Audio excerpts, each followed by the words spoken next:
At 10 that night, I saw my daughter on her knees, eating leftovers from the floor and cleaning it with her bare hands, her eyes full of tears. In the dining room, I heard her husband and his family laughing loudly. I lifted her up, marched to their table, and said the 5 words they would never forget. "I'm glad to have you here. Follow my story until the end and comment the city you're watching from so I can see how far my story has reached." I never thought I'd see my own daughter eating scraps off the floor like an animal. But there she was, my 32-year-old Fallon, 7 months pregnant with my first grandchild, on her hands and knees in that cold kitchen, picking up pieces of food that had been deliberately scattered across the tiles. The image is burned into my memory forever. Her swollen belly making it difficult for her to reach the corners, her beautiful auburn hair falling into her face as she tried to clean up what looked like the remnants of a family dinner.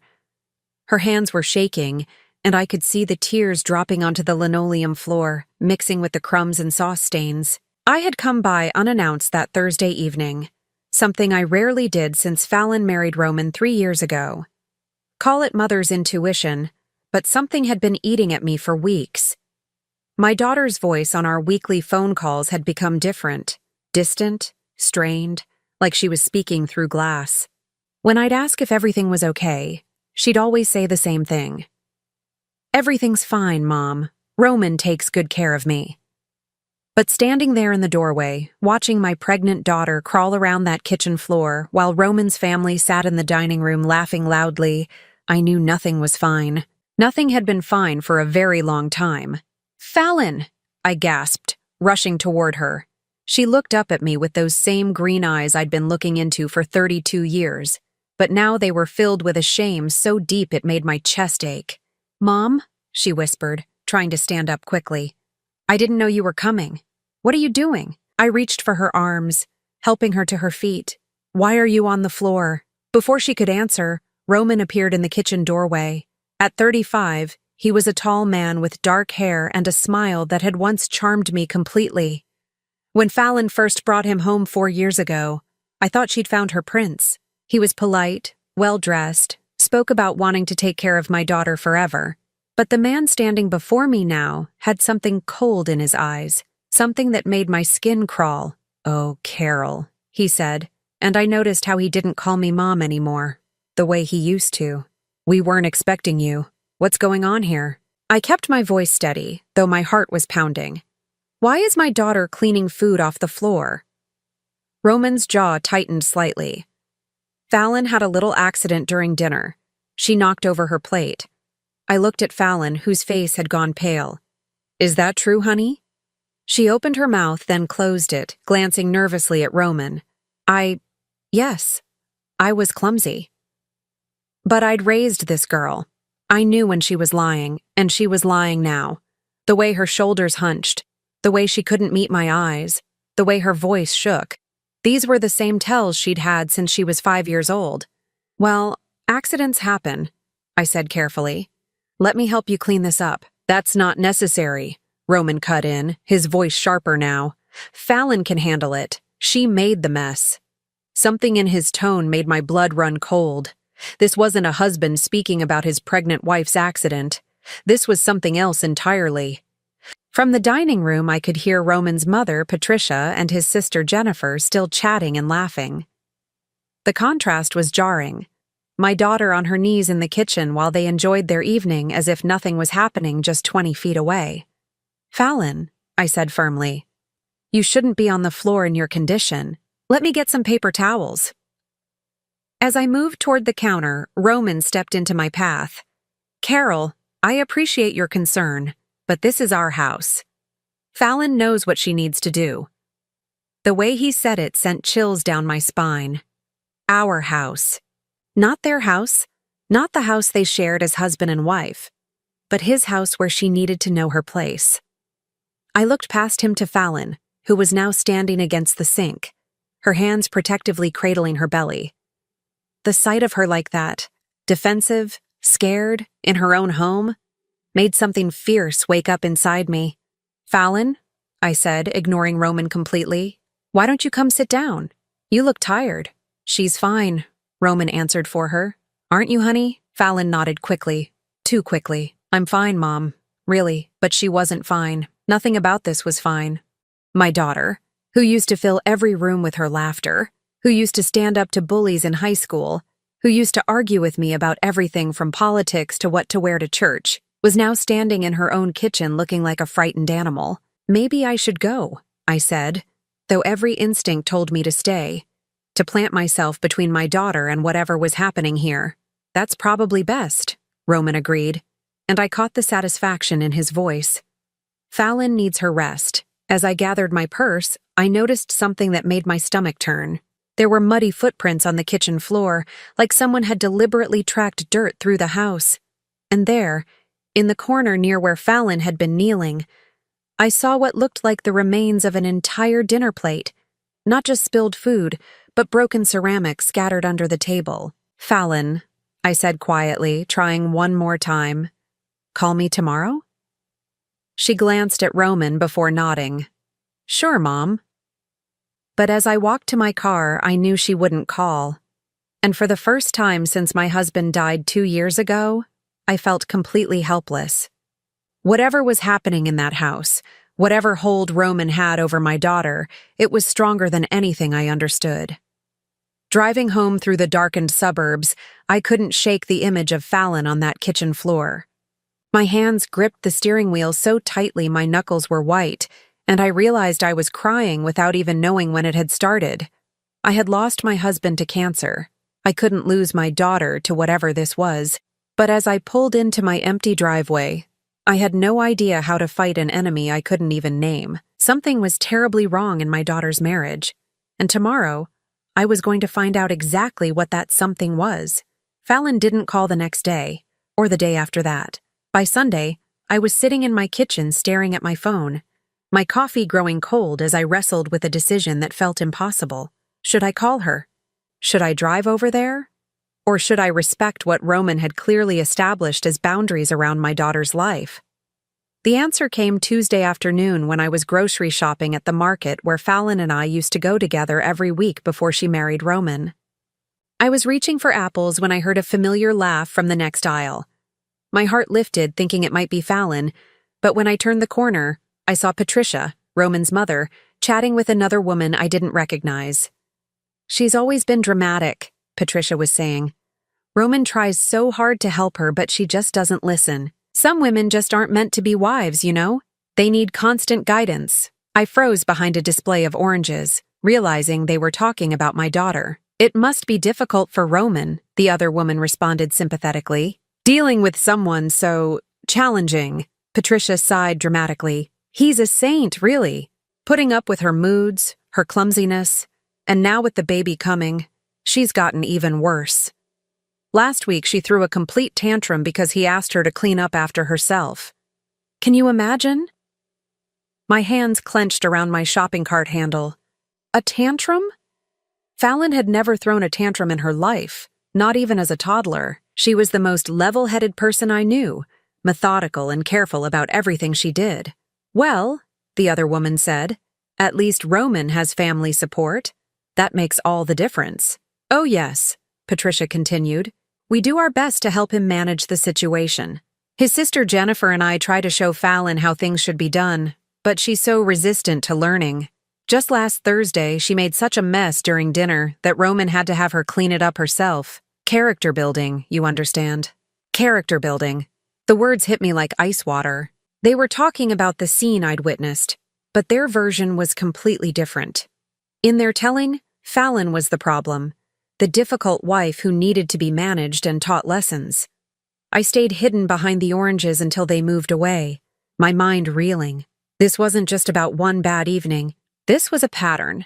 A system where Roman and his family had positioned themselves as the reasonable ones dealing with my supposedly problematic daughter. That afternoon, I did something I'd never done before. I drove to Fallon's neighborhood and parked across the street from her house, just watching.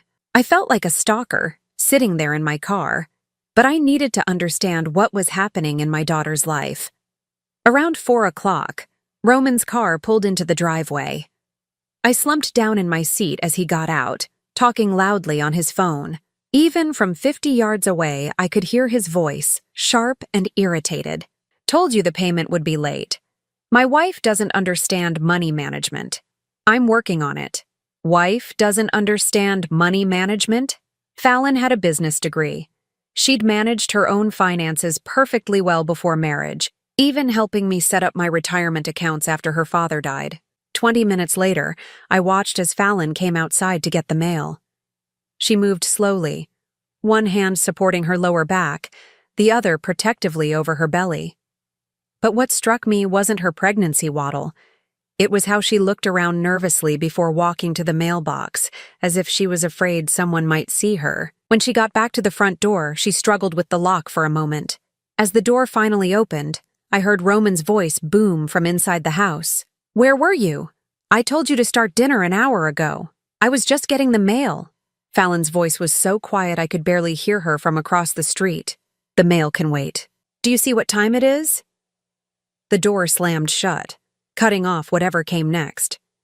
I sat in my car for another hour, my heart breaking a little more with each passing minute. This wasn't the marriage I'd watched my daughter build. This wasn't the man who used to bring her flowers and tell her she was the smartest woman he'd ever met. When I finally drove home, I made a decision. I was going to find out exactly what had changed in Roman's life, and more importantly, what he was doing to my daughter behind closed doors. The next morning, I called Fallon's best friend Sarah, who I hadn't spoken to since the wedding. Sarah had been Fallon's maid of honor, but I'd noticed she was never around anymore. "Mrs. Henderson." Sarah's voice was warm, but surprised. "How are you? I'm worried about Fallon," I said directly. "When's the last time you talked to her?" There was a long pause. "It's been a while, maybe 6 months." 6 months? Fallon and Sarah had been inseparable since college. "What happened?" Another pause. Roman thought. He felt that Fallon needed to focus on her marriage and the baby. He said having too many outside influences wasn't healthy for her right now. Outside influences. My daughter's best friend was now an outside influence. "Sarah," I said carefully, "do you think everything is okay with Fallon?" Sarah's voice dropped to a whisper. "I don't know. The last time I saw her, she seemed different, quieter. She kept checking her phone like she was worried about something. And when Roman came to pick her up early from lunch, she left immediately. Didn't even finish her sentence. Has she tried to contact you since then?" "A few times, but the calls always seem to get cut short. She'll say she has to go suddenly, or that Roman needs her for something. I stopped trying because I felt like I was causing problems for her somehow." After I hung up, I sat in my living room staring at the family photos on my mantle. There was one from Fallon's college graduation, her arm around Sarah, both of them grinning at the camera. Another from her wedding day, where she looked radiant, but I now noticed something I'd missed before. Roman's hand on her back, positioned in a way that looked controlling rather than supportive. The pattern was becoming clearer. Roman had systematically isolated Fallon from her support system. Her friends, and now it seemed even her own mother, was being pushed to the margins of her life. That evening, I made another decision. I was going to learn everything I could about Roman Castellano. If he was hiding something, I was going to find it. And if he was hurting my daughter, I was going to stop him. I spent the next 2 hours at my computer, searching social media, public records, anything I could find. What I discovered made my blood run cold. Roman's previous relationships, his employment history, his financial records, there were gaps everywhere, inconsistencies that didn't add up. But it was a small detail in an old newspaper article that made me realize just how deep this rabbit hole went. Roman hadn't told us the truth about his past, and if he was lying about who he was, what else was he lying about? My daughter was in more danger than I'd ever imagined, and tomorrow, I was going to start building the case that would save her life. The newspaper article I found was buried on page 6 of a local Phoenix newspaper from 8 years ago. It was a small piece about a domestic disturbance call, but what caught my eye was the name, Roman Anthony Castellano, 27, arrested for harassment and violation of a restraining order. The woman who filed the complaint was named Maria Elena Castellano, his wife, a wife he'd never mentioned to us. My hands shook as I printed the article and began a deeper search. What I found over the next 3 days made me sick to my stomach. Roman hadn't just been married before, he'd been married twice. Maria Elena was his second wife, and there was a Jessica Castellano before her. Both women had filed restraining orders against him. Both had children with him. I sat in my kitchen Thursday morning, surrounded by printed articles and records, trying to piece together the man my daughter had married. The Roman we knew was a successful marketing executive who traveled occasionally for work. The real Roman was a man who'd abandoned 2 families, defaulted on child support payments totaling over $37,000, and had a pattern of isolating and controlling his wives. The phone rang, startling me from my research. It was Fallon. "Hi, Mom." Her voice sounded hollow, exhausted. "Sweetheart, how are you feeling?" "I'm okay. The baby's moving a lot today." There was a pause. "Mom, I need to ask you something, and I need you to promise you won't get upset." My chest tightened. "What is it?" "Roman thinks. He feels like your visits might be stressing me out. With the pregnancy and everything. He's worried about my blood pressure." I gripped the phone tighter. "Fallon, I've visited you maybe 3 times in the past 2 months." "I know, but he thinks even that might be too much right now. He just wants what's best for the baby." "And what do you think?" Silence stretched between us. When she finally spoke, her voice was barely a whisper. "I think I'm just tired all the time. Everything feels hard lately." "Honey, are you eating enough? Are you taking care of yourself?" "Roman makes sure I eat. He's very attentive about my meals." The way she said attentive made my skin crawl. "Fallon, do you remember when you were little and you used to tell me everything? Every thought, every worry, every exciting thing that happened at school? Mom, please don't. I miss that. I miss knowing what's really going on in your life." "Nothing's going on. I'm just pregnant and tired." But I could hear something else in her voice now. Fear. She was afraid to talk to me, afraid of what might happen if she said too much. "Fallon, if you ever need anything at all, you can call me. Day or night." "I know, Mom. I have to go now. Roman's coming home for lunch." The line went dead, and I stared at the phone in my hand. My daughter was scared in her own home, and the man she was scared of was the father of her unborn child. That afternoon, I made a decision that would change everything. I hired a private investigator. Daniel Marcus was recommended by my lawyer, a quiet man in his 50s who specialized in domestic situations. When I showed him what I'd found about Roman, his expression grew increasingly grim. "Mrs. Henderson," he said, spreading the documents across his desk, "your son-in-law fits a very specific pattern. Men like this don't change. They just find new victims. Can you find his other families?" "I can try, but I need to warn you. What we might discover could be worse than what you already know. I need to know everything. My daughter's life might depend on it." Daniel's investigation took 2 weeks. When he called me back to his office, the file he placed in front of me was thick enough to be a book. The contents made me understand that Roman wasn't just a bad husband. He was a predator. Maria Elena Castellano, his second wife, had fled to a women's shelter with their twin daughters when they were 18 months old. She'd documented months of psychological abuse, financial control, and escalating threats. Roman had convinced her that she was mentally unstable, that she couldn't take care of their children properly, that she owed him everything because he'd saved her from her pathetic family. The parallels to Fallon's situation were terrifying. Jessica Castellano, his first wife, had been even younger when they married, just 21. Roman had isolated her from her family completely, moved her across the country, and convinced her that she was worthless without him. When she finally left, she'd been so broken down that it took her 3 years to rebuild her life. Both women mentioned the same pattern, Daniel explained. He would start with small criticisms, then escalate to public humiliation. He controlled their money, their social connections, their daily routines, and both women said he became particularly cruel during their pregnancies. My blood ran cold. "What do you mean?" "Pregnant women are more vulnerable, more dependent. Men like Roman see pregnancy as an opportunity to increase their control. The victims feel trapped. They have nowhere to go, no resources, and they're carrying his child." I thought about Fallon on that kitchen floor, 7 months pregnant and cleaning up food with her bare hands while Roman's family laughed in the next room. The timing wasn't coincidental.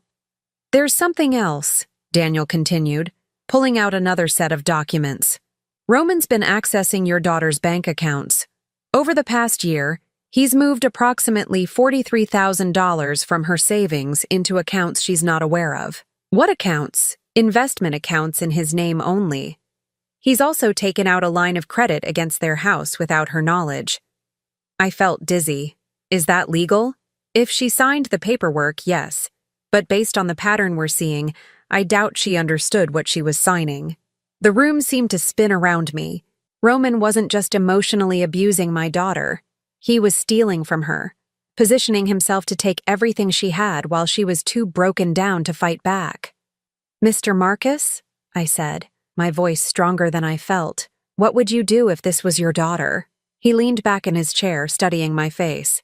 "I'd get her away from him, but I'd do it very carefully. Men like Roman don't let go easily, and they become most dangerous when they feel their control slipping." That night, I sat in my living room with the investigation file spread across my coffee table, photos of bruises on Maria Elena's arms, medical records showing Jessica's stress-related health problems during her marriage, bank records showing how Roman had systematically drained both women's finances.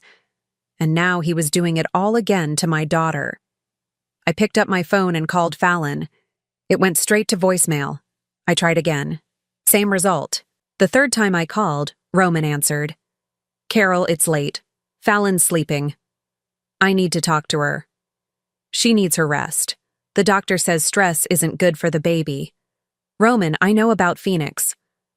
The silence on the other end of the line was deafening.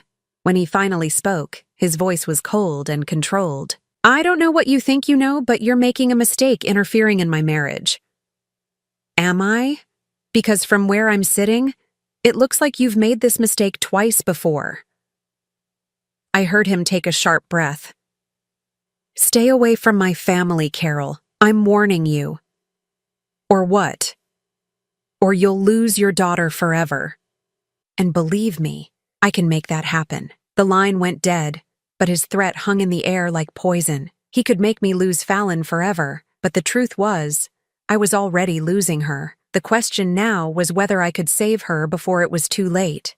Tomorrow, I was going to find out just how far Roman was willing to go to protect his secrets, and I was going to discover that the real horror wasn't what he'd done to his other wives.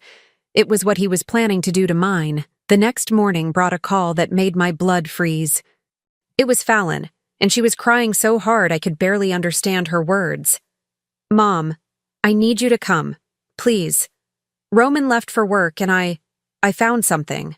I was in my car within 5 minutes, my heart pounding as I drove through the morning traffic. When I arrived at Fallon's house, she opened the door before I could knock. Her face was puffy from crying, her hair disheveled, and she was wearing the same clothes I'd seen her in 3 days ago. "Honey, what happened?" She led me into the living room, her hands shaking as she pointed to a pile of papers scattered across the coffee table. "I was looking for our insurance information because I have a doctor's appointment tomorrow, and I found these hidden in Roman's desk." I picked up the first document and felt my stomach drop. It was a life insurance policy on Fallon, taken out 6 months ago for $500,000. Roman was the sole beneficiary. The second document was even worse, a will that Fallon had apparently signed, leaving everything to Roman in the event of her death. But I knew my daughter's signature, and this looked wrong somehow. "Fallon, do you remember signing this will?" She shook her head, wiping her nose with a tissue. "Roman said it was just routine paperwork for the baby, insurance forms and emergency medical documents. He said all pregnant women needed to update their information." "And you signed without reading?" "He said it was all standard language. Too complicated for me to understand anyway. He's always handled our finances because he says I'm not good with numbers." She looked up at me with tears streaming down her face. "Mom, why would he take out life insurance on me without telling me?" I sat down beside her, my mind racing. This wasn't just financial abuse. This was something much darker. Roman was positioning himself to benefit from Fallon's death, and he'd manipulated her into signing away her rights without her knowledge. "Fallon," I need to tell you something about Roman's past. But first, I need you to promise me you'll listen with an open mind. Over the next hour, I showed her everything Daniel had found. The previous wives, the restraining orders, the abandoned children, the pattern of escalating abuse. With each document, I watched my daughter's face change from confusion to disbelief to horror. "This can't be right," she whispered, staring at a photo of Maria Elena's bruised arms. "Roman would never hurt anyone. He's particular about things. He wants everything to be perfect. Honey, look at what happened to you Thursday night. Is making you eat off the floor Roman being particular? Or is it something else?" Fallon's hand went to her throat unconsciously. "I was clumsy. I knocked over my plate because I'm so big and awkward now." "Fallon, you've never been clumsy a day in your life. You played violin for 15 years. You used to do calligraphy as a hobby. You don't just suddenly become clumsy." She stared at the documents spread across the table, her breathing becoming shallow. "He says the pregnancy has made me scattered, that I need more structure, more guidance. Is that what you believe?" For a long moment, she didn't answer. Then she looked at me with eyes that seemed to see clearly for the first time in months. "Mom, I don't remember the last time I made a decision by myself. Roman chooses what I eat, what I wear, who I can talk to. He says it's because he loves me, because he wants to take care of me." "And how does that make you feel?" "Tired," she whispered. "So tired. Like I'm disappearing." That's when she told me about the bank accounts. "He moved me off all our joint accounts 3 months ago," she said, her voice growing stronger as she spoke. "He said it was temporary, just to protect our money while he was dealing with some work issues. He gives me an allowance for groceries and doctor visits, but I have to show him receipts for everything." "What about your own savings account?" "He said we needed to consolidate everything for tax purposes. I signed the paperwork to close it, but I thought the money was going into our joint account." She looked at me with dawning horror. "It didn't, did it?" I shook my head. "He's stolen $43,000 from you, Fallon. Your entire inheritance from your father." The sound she made was like an animal in pain. All those years her father had saved for her future, all the money he'd set aside so she'd have security, Roman had taken it all. "What am I going to do?" she sobbed. "I can't leave. I have nowhere to go, no money, and the baby's coming in 2 months. You're coming home with me, right now." "I can't. Roman will be furious. He'll say I'm being hysterical, that pregnancy hormones are making me irrational." "Fallon, listen to me." I took her hands in mine. "Roman's other wives both mentioned the same thing. He became most dangerous when they tried to leave. We need to be smart about this." Over the next 2 hours, we developed a plan. Fallon would pretend everything was normal while I gathered more evidence. Daniel Marcus was already tracing Roman's hidden assets, and we needed to document everything before making our move. "There's something else," I told her as we finished going through the documents. "I'm not just your mother in this fight. I'm also a witness to what he's doing to you." "What do you mean?" "I mean that when we expose Roman, it won't just be your word against his. It'll be documented evidence from a private investigator, testimony from his previous victims, and financial records that prove he's been stealing from you." Fallon wiped her eyes, and for the first time in months, I saw a spark of the strong woman I'd raised. "What do I need to do?" "First, we're going to slowly move your important documents out of the house. Birth certificate, social security card, medical records, anything you'll need. Second, you're going to start keeping a journal of everything Roman does and says. Every criticism, every restriction, every time he controls your behavior. And then we're going to wait for the right moment to show him exactly who he's been messing with." As I drove home that afternoon, I felt something I hadn't experienced since my husband's death. Purpose. Roman thought he was dealing with a lonely old woman who would eventually give up and go away. He had no idea that he'd just declared war on a mother whose daughter was in danger. That evening, I made 2 phone calls. The first was to my lawyer, asking him to research options for protecting Fallon's remaining assets. The second was to Daniel Marcus. "I need you to find out everything about Roman's current financial situation. I told him. If he's stealing from my daughter, I want to know where that money is going. What are you thinking? I'm thinking that if Roman is following the same pattern as before, he's not just planning to control Fallon forever. Men like him always have an exit strategy. I want to know what his is. What Daniel found over the next week would reveal that Roman's plan was more sinister than any of us had imagined.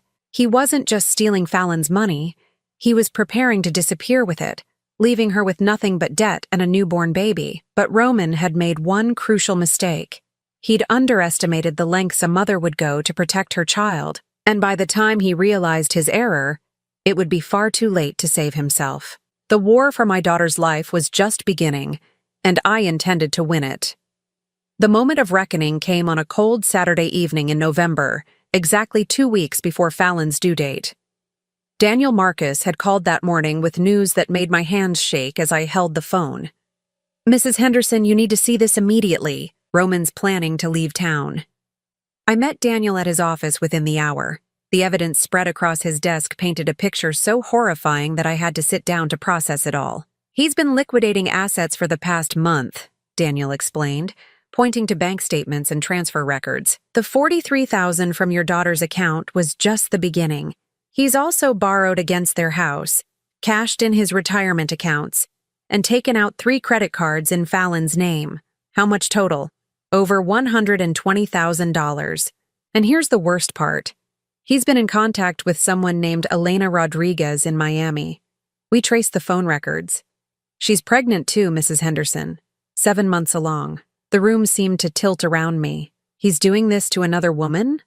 It appears he's been seeing her for almost a year. She thinks he's divorced. He's told her the same stories he told your daughter, that he's successful, stable, ready to start a family. I stared at the photographs Daniel had taken. Roman with a young Hispanic woman, his hand protectively over her swollen belly, the same pose I'd seen him strike with Fallon countless times. The same predatory smile, the same calculated charm. There's more. He's booked a flight to Miami for next Tuesday. One way. What about Fallon? What about the baby? Daniel's expression was grim.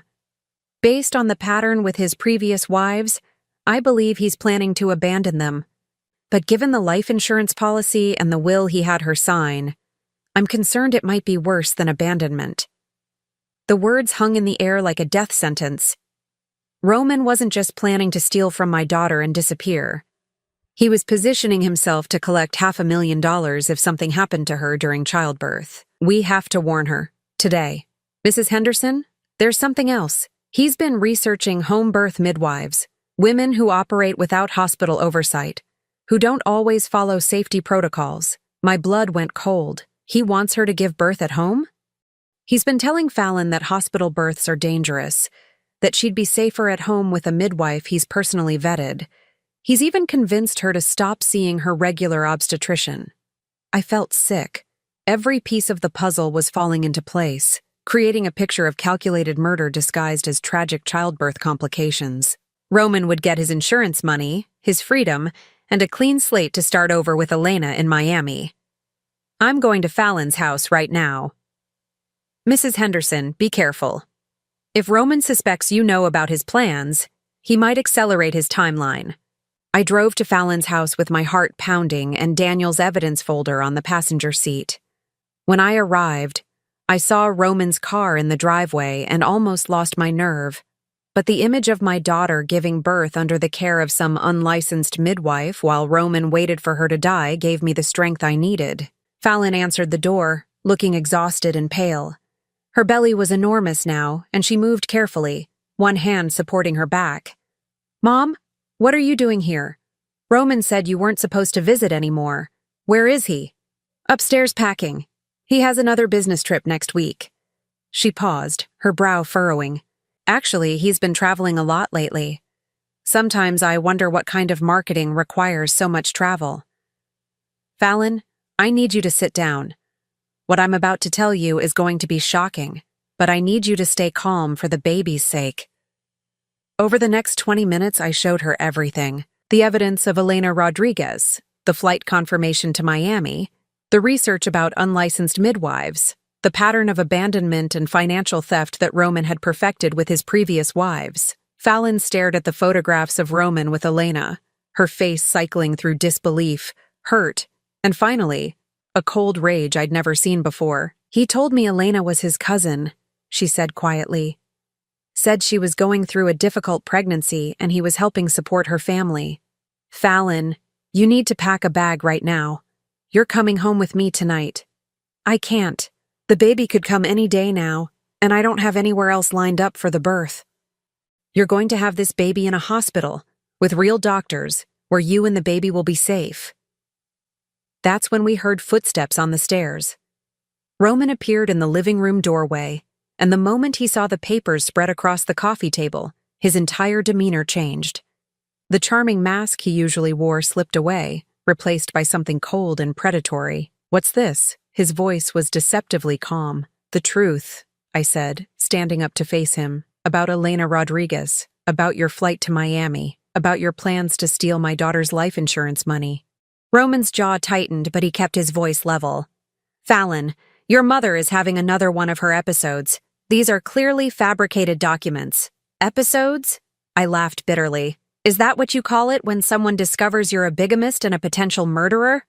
"Mom," Fallon said quietly, and I turned to see her holding the photograph of Roman with Elena. "This woman is definitely pregnant, and look at the date stamp. This was taken last week." Roman's composure cracked slightly. "Fallon, sweetheart, you know you can't trust your mother's judgment. She's been unstable since your father died." But Fallon was studying the flight confirmation now, her expression hardening with each detail she absorbed.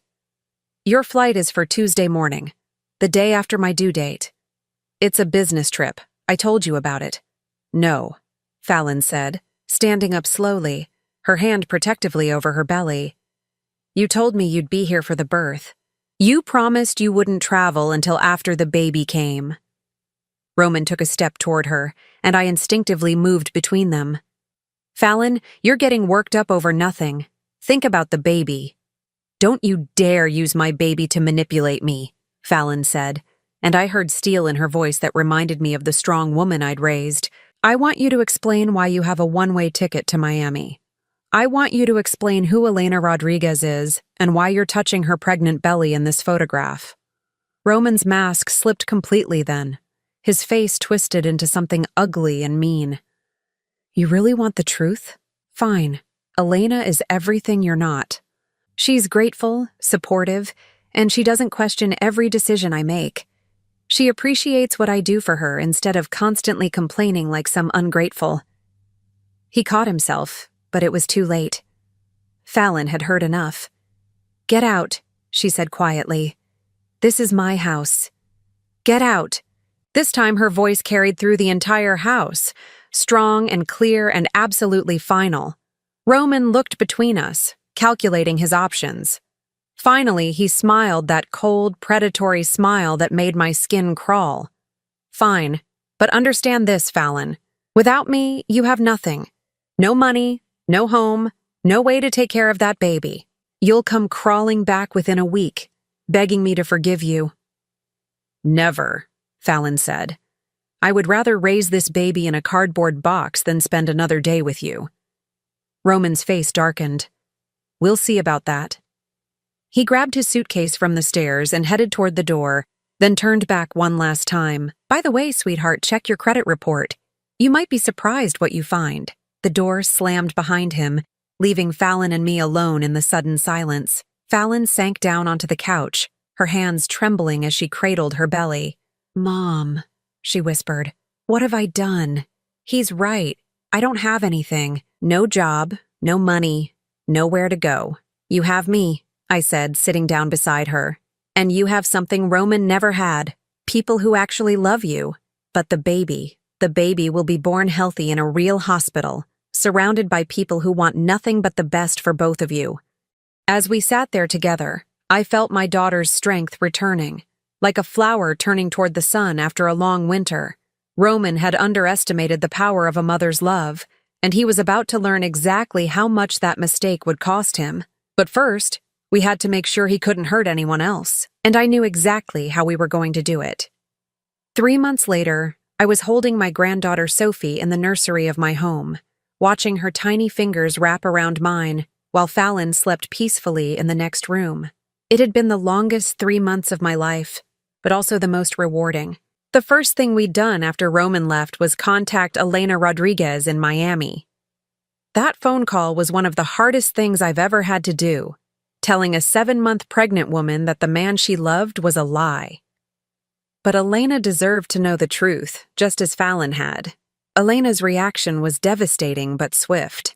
She'd immediately gone to the police, who discovered that Roman had been using a false identity with her, complete with forged documents and fabricated employment records. When they arrested him at Miami International Airport with a suitcase full of stolen money and fake identification papers, Elena was there to identify him. The investigation that followed unraveled Roman's entire network of deception.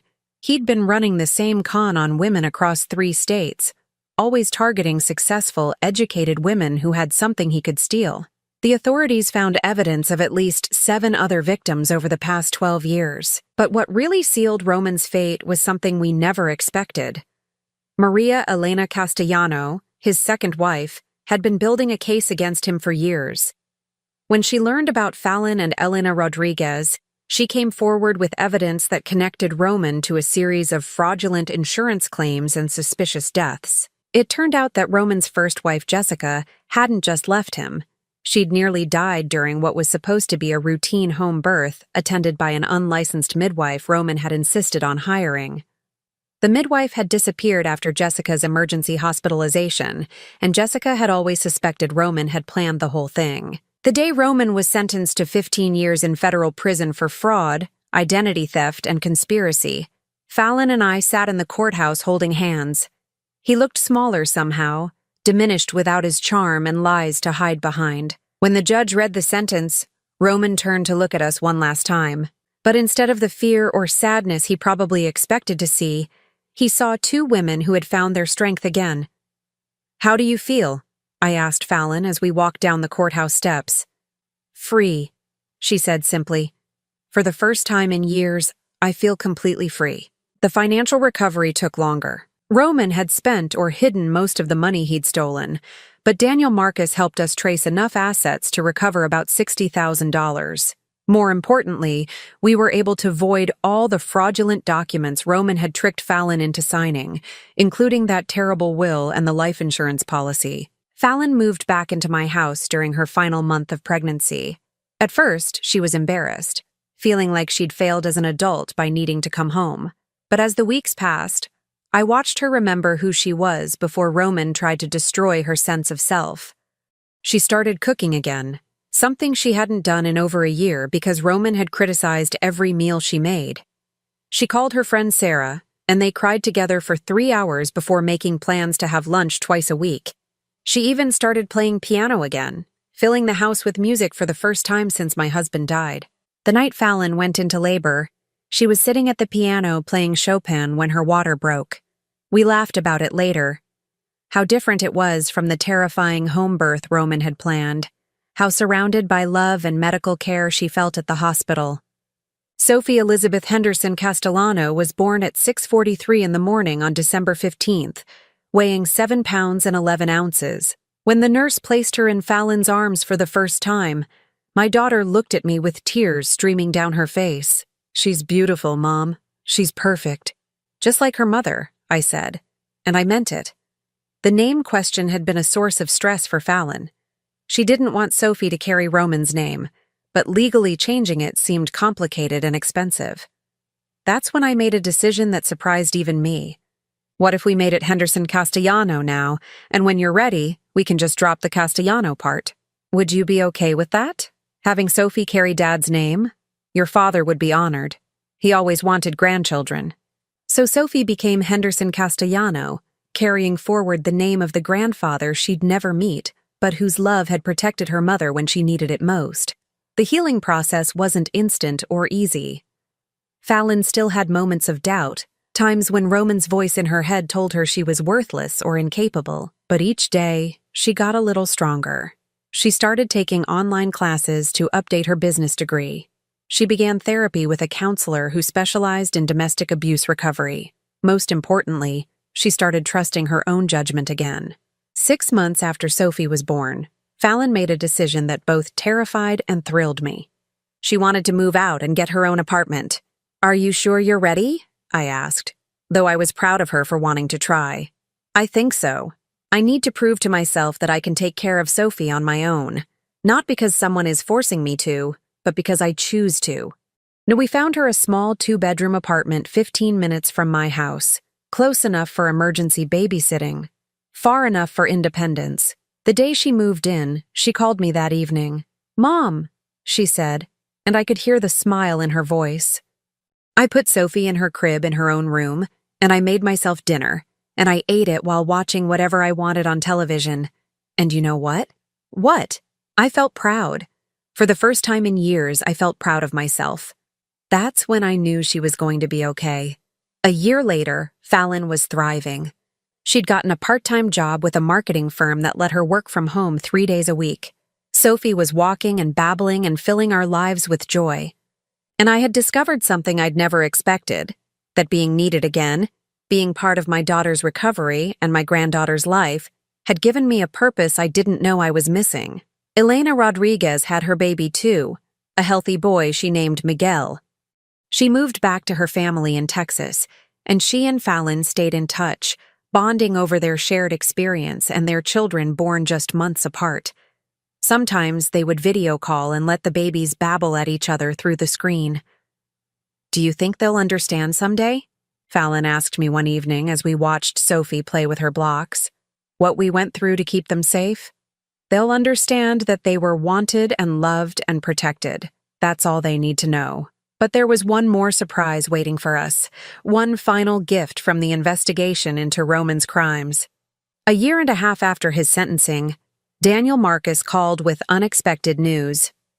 The FBI's investigation had uncovered a hidden account Roman had been using to funnel money from his various schemes. After the victims were compensated for their losses, there was still money left over, money that legally belonged to Fallon as his wife at the time it was stolen. "How much?" I asked. $237,000. When I told Fallon, she sat down heavily in her kitchen chair, staring at me in shock. "That's more than enough for Sophie's college fund," she whispered.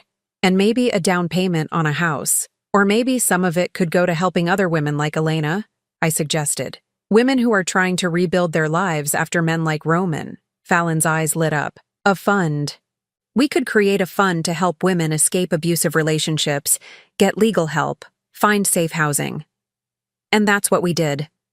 The Elena Rodriguez Foundation, named after the woman whose courage to come forward had helped bring Roman to justice, now helps dozens of women every year escape situations like the one Fallon had been trapped in. I look at my life now and marvel at how much has changed.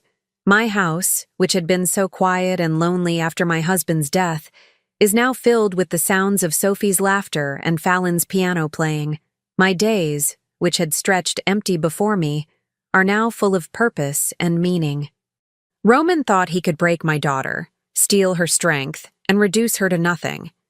Instead, he gave her the greatest gift possible, the knowledge of her own resilience. He tried to destroy our family, but he only made us stronger. Sometimes in the evening, when Fallon and Sophie are here for dinner and I'm watching my granddaughter take her first steps between us, I think about that night when I found Fallon on the kitchen floor, how hopeless everything seemed, how powerless I felt. I learned something important during those dark months. Love isn't just a feeling, it's a choice you make every day. It's the decision to fight for someone even when they can't fight for themselves. It's the courage to speak truth when lies seem easier. It's the strength to build something new from the ashes of what was destroyed. My daughter is free. My granddaughter is safe. Our family is whole again, and Roman Castellano has 15 years in federal prison to think about the woman he underestimated and the family he failed to destroy. Sometimes the best revenge isn't revenge at all. Sometimes it's simply refusing to let someone else's darkness extinguish your light. Sometimes it's just living well, loving deeply, and building something beautiful from the pieces they tried to break. That's exactly what we did, and we're just getting started. Now I'm curious about you who listened to my story. What would you do if you were in my place? Have you ever been through something similar? Comment below. And meanwhile, I'm leaving on the final screen 2 other stories that are channel favorites, and they will definitely surprise you. Thank you for watching until here.